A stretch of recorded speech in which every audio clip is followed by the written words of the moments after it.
Taste the Daily. மறுமலர்ச்சி திராவிட முன்னேற்றக் கழகத்தின் மாணவரணி சார்பில் எழுச்சியோடு நடைபெற்றுக் கொண்டிருக்கிற நீட் எதிர்ப்பு கருத்தரங்கத்திற்கு தலைமையேற்றிருக்கிற மாநில மாணவரணி செயலாளர் அருமை தம்பி சசிகுமார் அவர்களே, முன்னிலை வகிக்கின்ற மாணவரணி துணை செயலாளர்கள் தம்பி இள கோபாலகிருஷ்ணன் அவர்களே, அன்புநிதி அவர்களே, வரவேற்புரையாற்றிய மாணவரணி துணை செயலாளர் தம்பி கோபிநாத் அவர்களே, ஜெயபேரிகை கொட்டடா என்று பாட்டு வரிகளை நினைவூட்டுகிற வகையில் எழுச்சிமிக்க உரையை தந்திருக்கின்ற திராவிட முன்னேற்ற கழகத்தினுடைய மாணவரணி செயலாளர், வாழையடி வாழையாக திராவிட இயக்க மரபிலே வந்த அருமை தோழர் சட்டப்பேரவை உறுப்பினர் எழிலரசன் அவர்களே,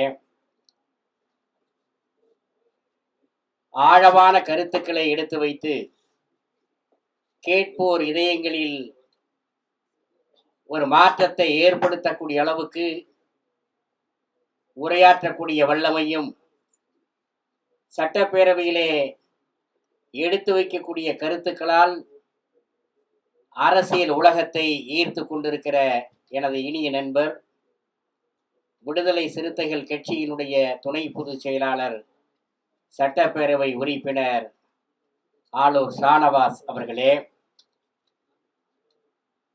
திராவிட இயக்க மேடைகளில் வீர முழக்கமிட்டு நூற்றாண்டு கண்ட இந்த திராவிட இயக்கத்தினுடைய கருத்தியலை எடுத்து செல்வதற்கு மேடைதோறும் நாள்தோறும் முழங்கிக் கொண்டிருக்கிற திராவிட செல்வி, திராவிடர் கழகத்தினுடைய துணை பொதுச் செயலாளர் வழக்கறிஞர் தங்கை மதிவதனி அவர்களே,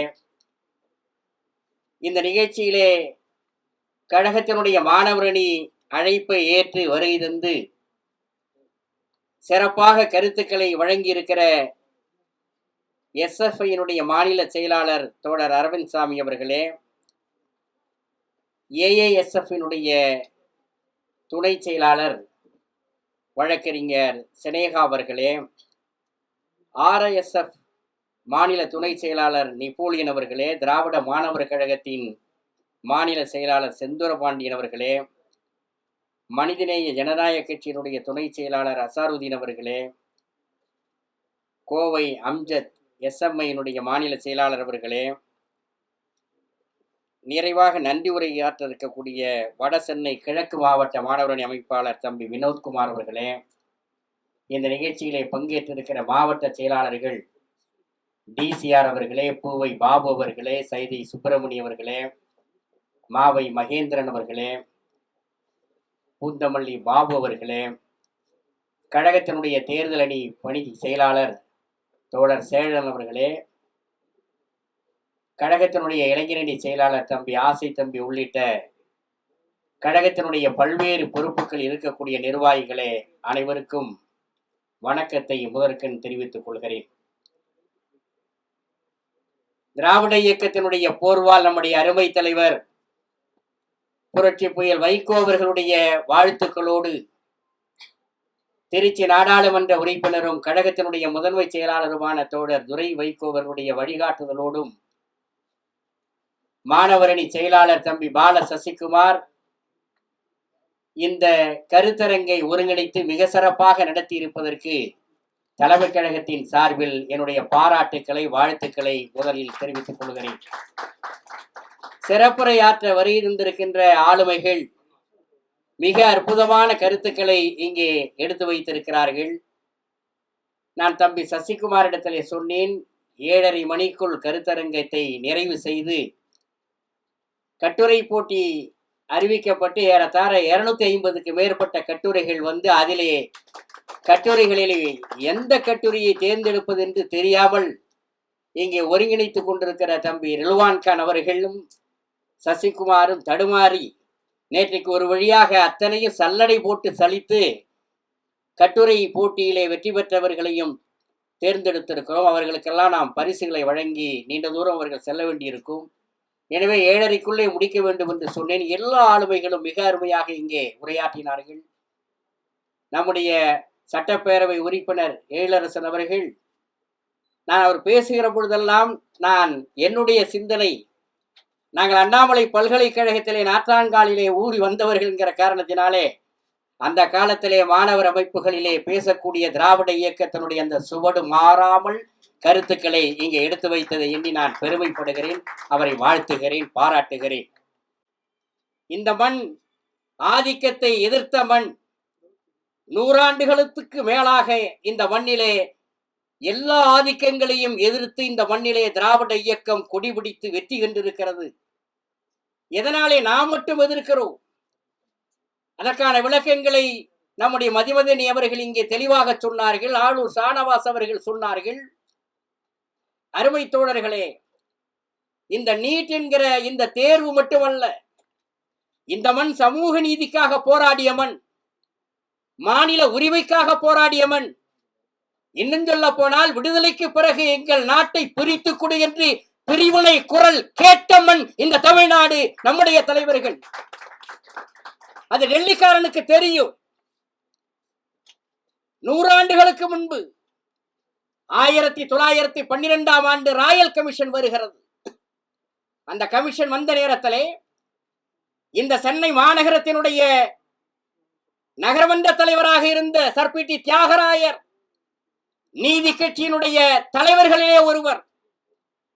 அவர் ராயல் கமிஷனிலே சாட்சியம் அளிக்கிறார். அப்படி அளிக்கின்ற நேரத்திலே, நீங்கள் எதற்காக இந்த ராயல் கமிஷன் வந்திருக்கிறது? இந்தியர்களுக்கு சிவில் சர்வீஸ் பணிகளிலே இடஒதுக்கீடு வழங்க வேண்டும், அதை எப்படி வழங்க வேண்டும் என்பதை ஆராய்வதற்காக வந்திருக்கிறது. அதிலே கொடுக்கிற பொழுது நம்முடைய சர்பிடி தியாகராயர் சொல்கிறார், இந்தியா முழுவதும் ஒரே மாதிரியான பரீட்சை வைத்து, ஒரே மாதிரியான தேர்வு வைத்து நீங்கள் தேர்வு செய்தால் அது ஒரு சமூகத்துக்கு மட்டும்தான் பலனளிக்கும். இங்கே இருக்கக்கூடிய அனைத்து சமூகம், பின்தங்கி இருக்கிற, ஒடுக்கப்பட்டிருக்கிற இஸ்லாமிய சமூகம், கிறிஸ்துவ சமூகங்களுக்கு கல்வியும் வேலை வாய்ப்பும் கிடைக்க வேண்டும் என்றால் ஒரே தேர்வு நடத்துகிற முறையை இந்தியாவில் நீங்கள் அமல்படுத்த கூடாது என்று 112 ஆண்டுகளுக்கு முன்பு ஒரே தேர்வை எதிர்த்த தலைவர் நீதி கட்சியின் தலைவர் நம்முடைய தலைவர் தியாகராயர். 112 ஆண்டு ஆயிடுச்சு. அன்னைக்கு தியாகராயர் கேட்டார். இன்றைக்கு 112 ஆண்டுகளுக்கு பிறகு இன்னைக்கு அதே நீட் என்கிற பெயரில் வந்திருக்கிற அதை நாம் எதிர்த்து கொண்டிருக்கிறோம். நம்முடைய இரத்த அணுக்களிலே ஊறி இருக்கிற உணர்வு அந்த உணர்வு. எனவேதான் ஆந்திராவை தாண்டி இருக்கக்கூடிய எந்த மாநிலத்துக்காரனுக்கும் வராத உணர்வு, இரத்த கொதிப்பு நமக்கு வருகிறது. போராடி இருக்கிறோம், அதற்காக உரிமைகளுக்காக போராடி இருக்கிறோம். சமூக நீதிக்காக இந்திய உபகண்டத்தில் அதிக விலை கொடுத்த இயக்கம் திராவிட இயக்கம். அது வரலாற்றின் ஏடுகளிலே படித்திருக்கிறது, அதை மறைக்க முடியாது. தந்தை பெரியார் முன்னெடுத்து சென்றார். 1916 நீதி கட்சி தொடங்கப்பட்டதற்கு பிறகு அது நீண்ட நெடிய வரலாறு தோழர்களே. ஆனால் நீதி கட்சி நடைமுறைப்படுத்தியது. பனகலரசர் வந்தார். 1920 சென்னை மாகாண தேர்தலில் நீதி கட்சி வெற்றி படைத்ததற்கு பிறகு பனகலரசர் முதலமைச்சர் பொறுப்பை, அன்றைக்கு பிரைமரி என்று சொல்லப்படுகிற பிரதமர் பதவியை மேற்கொண்ட நேரத்திலே அவருடைய ஆட்சியில் 1921 ஆகஸ்ட் 5ஆம் தேதி இடஒதுக்கீட்டுக்கான அடிப்படையை கொண்டு வருவதற்கான ஒரு அரசாணையை பிறப்பித்தார். ஆனால் ஏற்றுக்கொள்ளவில்லை இங்க இருக்கிற பார்ப்பனர்கள். அன்றைக்கு காங்கிரஸ் கட்சியில் இருக்கிற பார்ப்பனர்களும் இந்து சுதேசமித்திரன் போன்ற ஏடுகளும் ஏற்றுக்கொள்ளவில்லை. இது அநியாயம், தகுதி திறமைக்கு எதிரானது என்று கொடிபிடித்தார்கள். அதை அவர் நடைமுறைப்படுத்தவில்லை, நடைமுறைப்படுத்த விடவில்லை. சட்டமன்றத்திலே நம்முடைய டாக்டர் சி நடேசனார், திராவிட இயக்கத்தினுடைய மூத்த தலைவர், அவர் சட்டமன்றத்திலே சொன்னார், பார்ப்பனர் அல்லாதார்கள், சமூக ரீதியாக பின்தங்கி இருக்கக்கூடிய ஒடுக்கப்பட்ட மக்கள், பின்தங்கிய மக்கள், சிறுபான்மை மக்கள் கல்வி அறிவு பெறுவதற்கு, வேலைவாய்ப்பு உரிமை பெறுவதற்கு பார்ப்பனர் அல்லாதாருக்கு சலுகைகள் கொடுத்து நீங்கள் அவர்களை அந்த இடங்களை அவரை நியமிக்க வேண்டும் என்று சொன்ன நேரத்திலே இந்து பத்திரிகையும் சுதேசமித்திர பத்திரிகையும் கடுமையாக எதிர்த்து எழுதின. சிவராவ் கோவிந்தராஜன் என்ற 2 பார்ப்பனர்கள் சட்டமன்றத்துக்குள்ளே உலகம் சிரிக்கின்ற தீர்மானத்தை டாக்டர் நடேசனார் கொண்டு வந்திருக்கிறார் என்று சட்டமன்றத்தில் சொன்னார்கள். மறந்துவிடக் கூடாது. 100 ஆண்டுகளுக்கு முன்பு நம்முடைய சட்டமன்றத்தில் நடந்தது. உலகம் சிரிக்கின்ற தீர்மானத்தை டாக்டர் சி நடேசனார் கொண்டு வந்தார் என்று அன்றைக்கு பார்ப்பனர்கள் சொன்னார்கள். நிறைவேற்ற முடியவில்லை. தந்தை பெரியார் காங்கிரஸ் கட்சியிலே தான் இருந்தார். நீதி கட்சி நிறைவேற்றிய வகுப்புரிமை தீர்மானத்தை நடைமுறைப்படுத்த வேண்டும் என்பதற்காக தலைவர் தந்தை பெரியார் காங்கிரஸ் கட்சிக்குள்ளே இருந்த நேரத்திலேயே போராடினார். நீதி கட்சியினுடைய வகுப்புரிமை ஆணையை செயல்படுத்த வேண்டும் என்று குரல் கொடுத்தார். 1919 25 வரையில் நடைபெற்ற காங்கிரஸ் கட்சியினுடைய மாகாண மாநாடுகளிலே தலைவர் தந்தை பெரியார் வகுப்புரிமை தீர்மானத்தை தொடர்ந்து கொண்டு வந்தார். ஏற்றுக்கொள்ள மறுத்தார்கள். நடைமுறைப்படுத்த முடியாது என்று சொன்னார்கள். கல்வியிலே இடஒதுக்கீடு, வேலை வாய்ப்பிலே இடஒதுக்கீடு. தலைவர் தந்தை பெரியார் இன்னொன்று சுரிப்பட்டு சொல்ல வேண்டும். இந்த உணர்வு எங்கிருந்து வந்தது என்று கேட்டார்கள் அல்லவா? ஏன் 1926 பரணி ஆற்றங்கரையிலே காங்கிரஸ் கட்சியினுடைய 26வது மாகாண மகாநாடு நடைபெறுகிறது. அந்த மாநாட்டுக்கு தலைவராக அறிவிக்கப்பட்டவர் காங்கிரஸ் கட்சியினுடைய முதுபெரும் தலைவர் சீனிவாச ஐயங்கார். தந்தை பெரியார் வகுப்புரிமை தீர்மானத்தை காங்கிரஸ் மாநாட்டிலே கொண்டு வர வேண்டும் என்பதற்காக கம்யூனல் ஜீவோவை ஆதரித்து ஒரு தீர்மானத்தை வடித்தெடுக்கிறார். அவர் பக்கத்திலே கப்பலோட்டிய தமிழன் வ.உ. சிதம்பரம் பிள்ளை. தலைவர் தந்தை பெரியாருக்கு பக்கத்திலே மிகப்பெரிய வழக்கறிஞராக திகழ்ந்த தண்டபாணி பிள்ளை, சோமசுந்தரம். அந்த திருநெல்வேலி ஜில்லாவில் இருக்கிற வழக்கறிஞர் அத்தனை பேரும் ஒன்று கூடி ஒரு தீர்மானத்தை வடித்தெடுக்கிறார்கள். தீர்மான குழு கூடுகிறது மாநாட்டுக்கு முன்பு. அதிலே தந்தை பெரியாரும் தண்டபாணி பிள்ளையும் அந்த தீர்மானத்தை முன்மொழிகிறார்கள். மக்கள் தொகை எவ்வளவு இருக்கிறதோ அந்த மக்கள் தொகைக்கு ஏற்ப கல்வியிலே வேலை வாய்ப்பிலே இடஒதுக்கீடு தர வேண்டும் என்ற அந்த தீர்மானம். அதிலே பர்சன்டேஜ் என்கிற வார்த்தையை போட்டு அந்த தீர்மானத்தை கொண்டு வருகிறார்கள். அந்த விஷய ஆலோசனை கமிட்டி என்று தலைவர் பெரியார் எழுதுகிறார். தீர்மான குழு. அதிலே கஸ்தூரி ரங்க ஐயங்கார் தான் தலைவர். அவர் தீர்மான குழுவிலே விவாதம் நடத்துகிற பொழுது சொல்லுகிறார், பர்சன்டேஜ் என்கிற வார்த்தை வேண்டாம், அடிக்குவேட்லிங்கிற ஒரு வார்த்தையை போடுங்க, அதுதான் நல்ல வார்த்தை என்று. உடனே சீனிவாச ஐயங்கார் மாநாட்டுக்கு தலைமை வகிப்பவர். அவரை பார்த்து திரும்பி பார்க்கிறார் தந்தை பெரியார். உடனே அவர் எழுந்து சொல்கிறார், பர்சன்டேஜ் வார்த்தையை விட அடிக்குவேட்லிங்கிற வார்த்தை தான் சரியான வார்த்தை, அதை போடுங்கிற. தலைவருக்கு அந்த தலைவர் நம்முடைய பெரியாருக்கு பொறி தட்டுகிறது. ஒரு பார்ப்பனர் ஒரு திருத்தத்தை கொடுக்கிறார், இன்னொரு பார்ப்பனர் அதை ஆதரிக்கிறார் என்றால் இதில் ஏதோ விஷயம் இருக்கிறது என்று புரிந்து கொண்ட தலைவர் பெரியார் உணவு இடைவேளை நேரத்திலே கப்பலோட்டிய தமிழன் வழக்கறிஞர் அல்லவா, வெள்ளைக்காரனை எதிர்த்து கப்பலோட்டியவர் அல்லவா, அவரை தனியாக அழைத்து கேட்கிறார். என்ன 2 பாப்பான்னு சேர்ந்து இப்படி சொல்றாங்க. தண்டபாணி பிள்ளையும் பக்கத்தில் வைத்துக் கொண்டு சொல்கிறார். வ.உ. சிதம்பரம் பிள்ளை சொல்கிறார், நாயக்கர்வால் 2 பேரும் பச்சை அயோக்கியத்தனமா சொல்றாங்க, பர்சன்டேஜ் வார்த்தை தான் சரியான வார்த்தை. பின்தங்கியவர்கள், ஒடுக்கப்பட்டவர்கள், முகமதியர்கள் எவ்வளவு பேர் இருக்கிறார்களோ அவர்கள் எண்ணிக்கைக்கு ஏற்ப கொடுக்க வேண்டும் என்றால் பர்சன்டேஜ் என்ற வார்த்தை தான். அடிக்குவேட்லின்னா போதுமான அளவு. போதுமானது என்பதை தீர்மானிக்கக்கூடியது யார்? அரசு. அப்ப போதுமானதுன்னா 15% இருக்கலாம், 2% கொடுத்துட்டு போதுன்னு முடிவெடுக்கலாம். அந்த வார்த்தையை போடக்கூடாது என்று, அடிக்குவேட்லி என்கிற வார்த்தை போடக்கூடாது என்று அவர் விளக்கம் கொடுத்ததற்கு பிறகுதான் தலைவர் பெரியார் பர்சன்டேஜ் என்கிற வார்த்தை போட்டு அந்த தீர்மானத்தை முன்மொழிகிறான். அந்த தீர்மானத்தை நிராகரிக்கிற போது சீனிவாச ஐயங்கார் சொல்லுகிறார் அந்த நெல்லை மாநாட்டிலே, இது பொது நன்மைக்கு விரோதமான தீர்மானம். எப்படி இன்னைக்கு நிராகரிக்கிறான்ல, நீட்டு விளக்கு மசோதாவை இன்றைக்கு நிராகரிப்பதற்கு என்ன காரணம்? ஸ்ரீரங்கத்திலிருந்து பிறந்த பார்ப்பன பெண்மணி திமிரோடு நாடாளுமன்றத்தில் சொன்னாரே நிர்மலா சீதாராமன், என்ன காரணம்? அன்னைக்கு சீனிவாச ஐயங்கார் ரத்தம் அது நிர்மலா சீதாராமனுக்கு இருக்கு.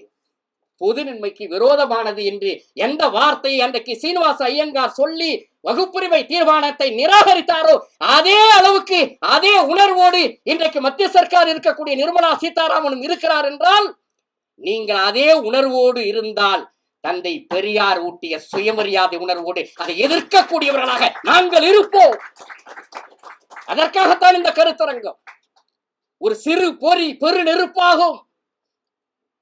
இந்த உணர்வை அடைகாக்க வேண்டும். அந்த நெருப்பு அணையாமல் பாதுகாக்க வேண்டும். அதற்காகத்தான் கருத்தரங்கங்கள். இந்த மாணவர் சமூகத்தை தட்டி எழுப்ப வேண்டும். இந்திய எதிர்ப்பு போர்க்களத்திலே முதலிலே தலைவர் பெரியார் 1926 குடியரசிலே எழுதினார். இந்தி வந்து புகுந்தால் நாம் எல்லாவற்றையும் இழந்து விடுவோம். எல்லா பொருளும் அதில் அடங்கி இருக்கு. புதுசா கிளம்பி இருக்கிறான் தமிழ் தேசம் பேசுவதற்கு, தமிழ் தேசியம் பேசுவதற்கு, தலைவர் பெரியாரை விமர்சனம் செய்வதற்கு, கலைஞரை விமர்சனம் செய்வதற்கு, திராவிட இயக்கத்தின் மீது அவதூறை பரப்புவதற்கு புதிய ஆட்கள் புறப்பட்டிருக்கிறார்கள். RSS கைக்கூலிகள், BJP கைக்கூலிகள். நம்முடைய இளைஞர் சமுதாயம் எச்சரிக்கையாக இருக்க வேண்டும்.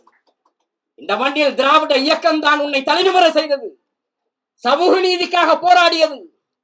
இந்தியாவின் அரசியல் சட்டம் முதல் சட்ட திருத்தம் எப்போது வந்தது? 51. அதற்கு அடிப்படை காரணமாக இருந்து இந்த மெடிக்கல் சீட்டு தான். இன்னைக்கு மெடிக்கல் சீட்டுக்காக நீட்டை எதிர்த்து போராடுகிறோமே. இங்கே ஈழரசர் அவர்கள் சொன்னார்களே, 1924 பனகர் அரசர் காலத்திலே படிக்க வேண்டும், மருத்துவம் படிக்க வேண்டும் என்றால் சமஸ்கிருதம் படித்திருந்தால் தான் நீ போய் சேர முடியும் என்பதற்கு ஒன்று வைத்திருந்தான், சமஸ்கிருதம். அதை ஒழித்து கட்டியது பனகல் அரசர். பனகல் மாளிகையை தலைவர் கலைஞர் அவர்கள் அந்த பெயர் சூட்டியிருக்கிறார் என்றால் பனகர் அரசர். அவர்தான் சமஸ்கிருதம் தான் படித்தால் தான் நீ மருத்துவம் படிக்க முடியும். அன்னைக்கு நுழைவுத் தேர்வு சமஸ்கிருதமாக இருந்தாலும் நீட்டாக இருந்தாலும் என்ன நோக்கம் என்றால் தரப்படுத்துதல். நீ வரவே கூடாது. தரப்படுத்துதல் எங்கே வருது? மனிதர்மம் அடிப்படையாக இருக்கிறது, மறந்துடாத. வருணம் அடிப்படையாக இருக்கிறது. எந்த மனிதர்மத்தை தலைவர் தந்தை பெரியார் இறுதி மூச்சு உள்ளவரை எதிர்த்தாரோ, என்ற சனாதனத்தை அக்குவேறு ஆணிவேராக இன்றைக்கும் தமிழ்நாடு இன்றைக்கு கிழித்து எரிந்து கொண்டிருக்கிறதோ, அந்த சனாதனம், வர்ணாசிரமம், மனுதர்மம் சூத்திரனுக்கு எதை கொடுத்தாலும் கல்வியை கொடுக்காது என்று சொல்லுகிறது. அதை பின்பற்றுகிறார்கள் கொள்கையை வகுக்கக்கூடியவர்கள். இவை எல்லாவற்றையும் ஒருபடி மேலே போய் சொல்ல வேண்டுமானால் இன்றைக்கு இருக்கக்கூடியவர்கள் கல்வியை ஏன் இவ்வளவு கையிலே வைத்திருக்கிறார்? 10 ஆண்டுகளாக இந்த மத்திய பிஜேபி அரசு, RSS பின்பலத்தோடு இயங்குகிற அரசு, இது பாசிச அரசு.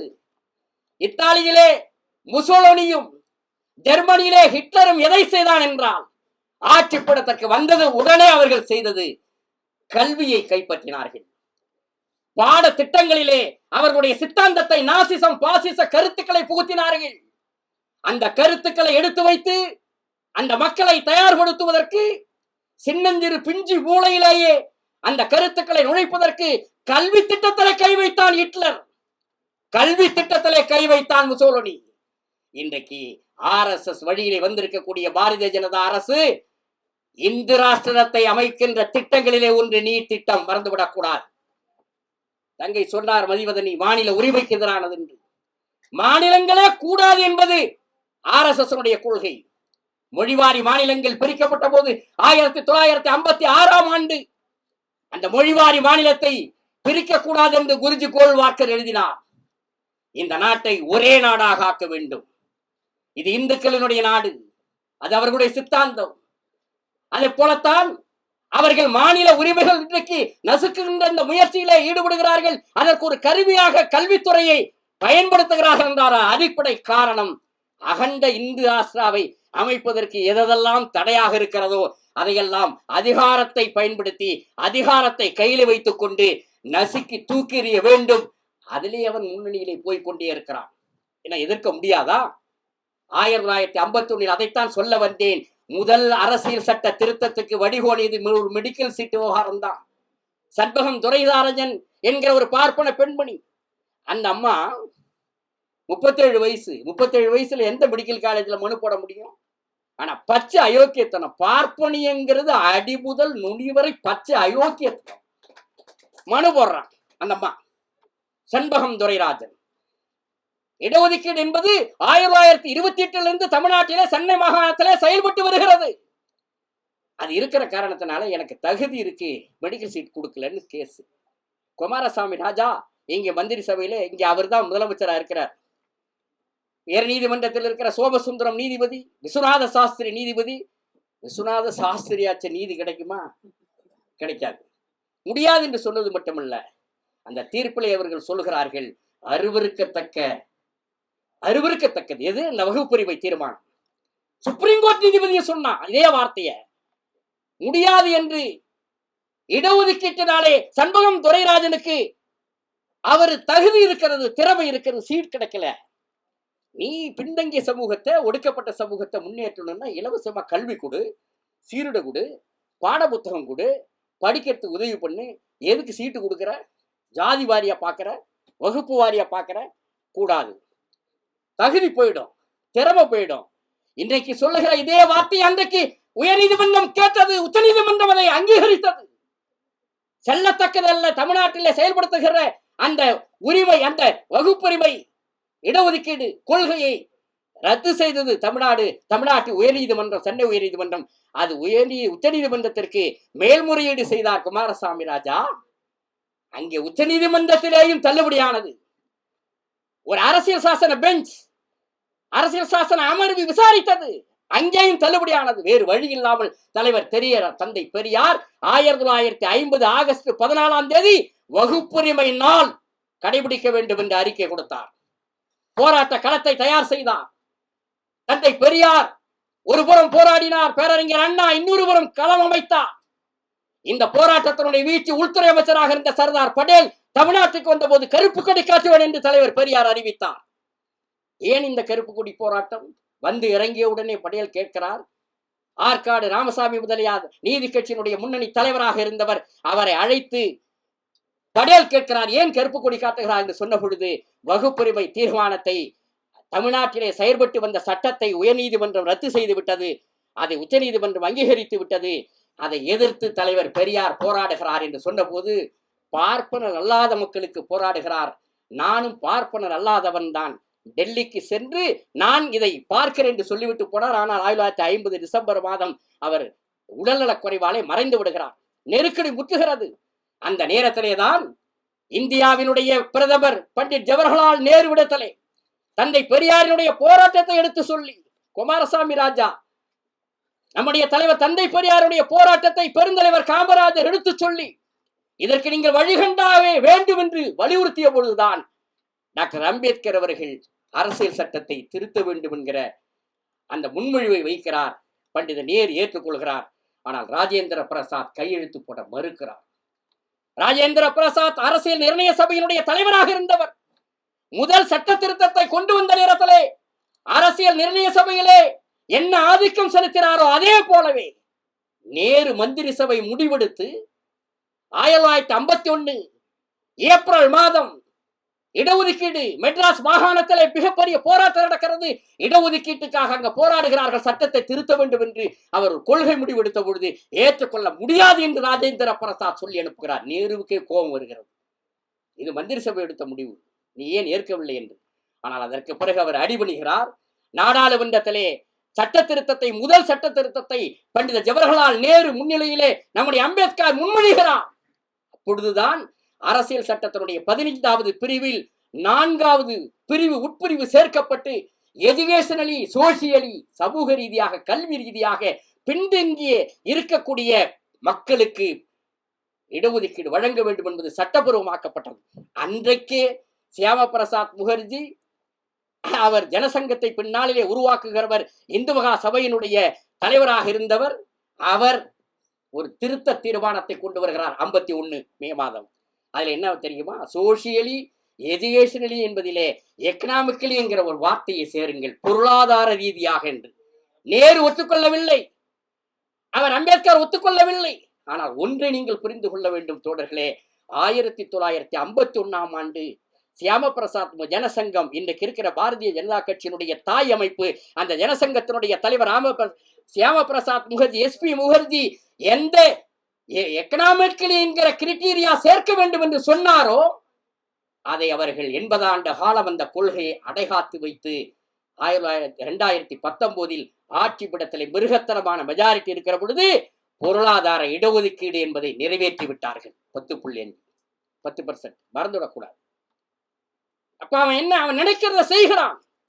51 சியாமா பிரசாத் முகர்ஜி பொருளாதார இடஒதுக்கீடு வேண்டும் என்று சொன்னதை 2019 அவன் அதிகாரம் கையில் இருக்கிற போது நிறைவேற்றி கொண்டிருக்கிறான் என்றால் அவன் என்ன நினைத்தானோ, எந்த கோட்பாட்டிற்கு உரையாக நிற்கிறானோ அந்த கோட்பாட்டை நடைமுறைப்படுத்துவதற்கு சட்டத்தை பயன்படுத்துகிறான், அதிகாரத்தை பயன்படுத்துகிறான் என்றால் நம்முடைய தோழர்கள் இந்த திராவிட மண்ணிலே நாம் எந்த நோக்கத்தோடு திராவிட இயக்கம் இந்த மண்ணிலே சமூக நீதிக்காக, மாநில உரிமைக்காக, கல்வி உரிமைக்காக குரல் கொடுத்ததோ அந்த சித்தாந்தங்களை இந்த மண்ணில் அழியாமல் பாதுகாப்பதற்கு, இந்த நாட்டு திராவிட மாணவர்களை ஒன்று திரட்டுவதற்கும், நம்முடைய எதிரிகளை இருக்கிற இடம் தெரியாமல் செய்வதற்கும் மாணவர் புரட்சியை ஏற்படுத்த கிளம்புங்கள் திராவிட கூட்டம் என்று கூறி வாய்ப்புக்கு நன்றி பாராட்டி அமைகிறேன். நன்றி, வணக்கம்.